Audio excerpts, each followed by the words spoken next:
This is Tom Fox. I live in the Texas Hill Country. On Friday, July 4th, Kirk County saw the worst flooding it has ever seen. At this point, as I'm recording this podcast, nearly 70 people have been found dead, and there are many, many more people still missing. I'm going to ask you to please consider a donation to the Hill Country Flood Relief Fund. I've listed it in the show notes. I know it's a little bit unusual to make this request, but I can't tell you the tragedy that has unfolded in my home county over the 4th of July weekend. Thank you for your consideration. And now, on to the Daily Compliance News. The Daily Compliance News for July 10, 2025, the Loyalty Oath Edition. And we begin with that story from Bloomberg. Matt Levine, columnist, reporting that Bloomberg is now requiring loyalty oaths from junior bankers to confirm on a regular basis in a bid to limit advances from talent-hungry buyout firms. The investment bank says it will ask new analysts to certify every 3 months that they haven't lined up jobs elsewhere. The move is meant to thwart poaching.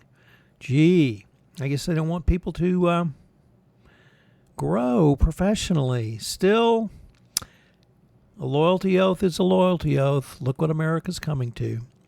Next up, from the New York Times, 4 police officers have accused Eric Adams, the mayor of New York, of enabling corruption in the police department, an agency where they said anyone who spoke out faced retaliation and humiliation.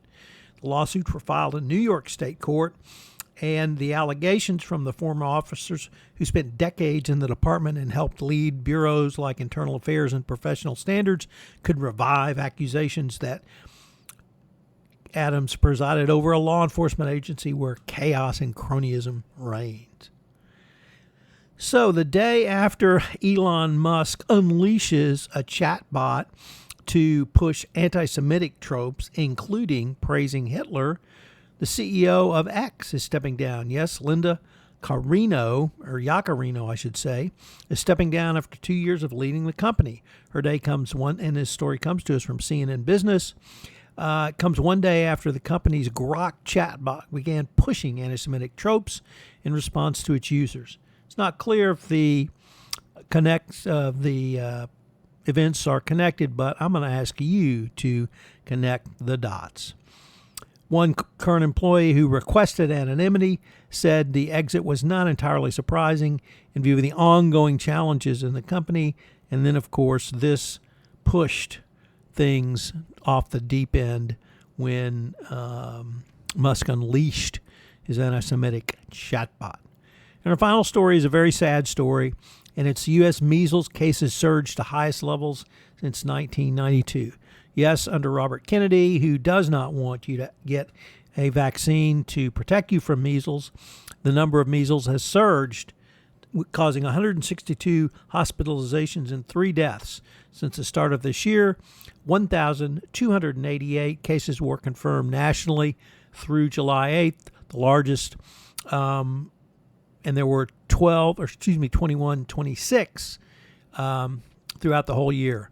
Almost 1/3 are from a county in West Texas, which obviously is not vaccinated. So Robert Kennedy is getting his way, and people are getting measles, although it's not clear how that benefits anyone other than the anti-vax idiots. So please consider a donation to the Kerrville Relief Fund. I'm going to have a message for that immediately after the end of the Daily Compliance News. Thank you for listening. We look forward to visiting with you tomorrow. We had perhaps the worst tragedy to ever hit my home county in its history over this weekend, and myself and my family are fine, but multiple others who lost loved ones, lost family members, are obviously not fine. So if you can find your way to help with any donation, I would greatly appreciate it. This is Tom Fox. Thank you very much. The Daily Compliance News is a production of the Compliance Podcast Network and a proud member of C-Suite Radio. Thanks so much for listening. I hope you'll join me again tomorrow.